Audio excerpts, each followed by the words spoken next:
Stuckey-Hatchet, Chapter 5, Part 2. And they would probably search most heavily at first along the flight plan course. They might go out to the side a little, but he could easily be 300-400 miles to the side. He could not think of how far he might have flown wrong, because he didn't know the original course, and didn't know how much they had pulled sideways. Quite a bit, that's how he remembered it. Quite a jerk to the side. It pulled his head over sharply when the plane had swung around. They might not find him for 2 or 3 days. He felt his heartbeat increase as the fear started.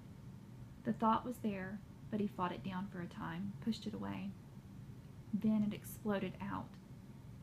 They might not find him for a long time. And the next thought was there as well, that they might never find him. But that was panic, and he fought it down and tried to stay positive. They searched hard when a plane went down. They used many men and planes, and they would go to the side. They would know he was off from the flight path.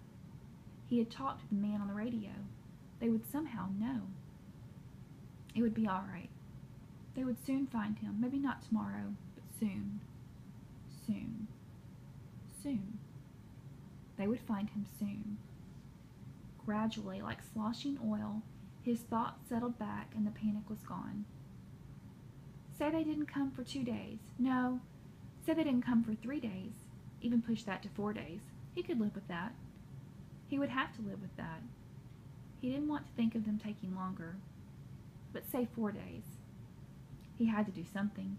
He couldn't just sit at the bottom of this tree and stare down at the lake for 4 days. And nights.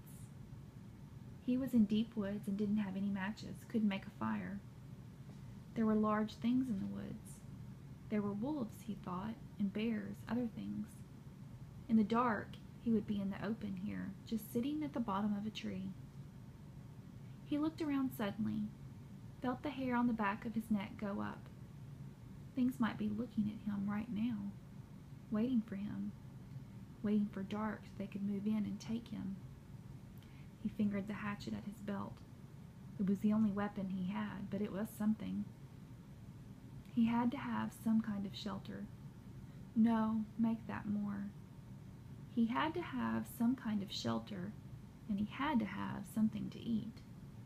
He pulled himself to his feet and jerked the back of his shirt down before the mosquitoes could get at it. He had to do something to help himself. I have to get motivated, he thought, remembering Pear Pitch. Right now I'm all I've got. I have to do something.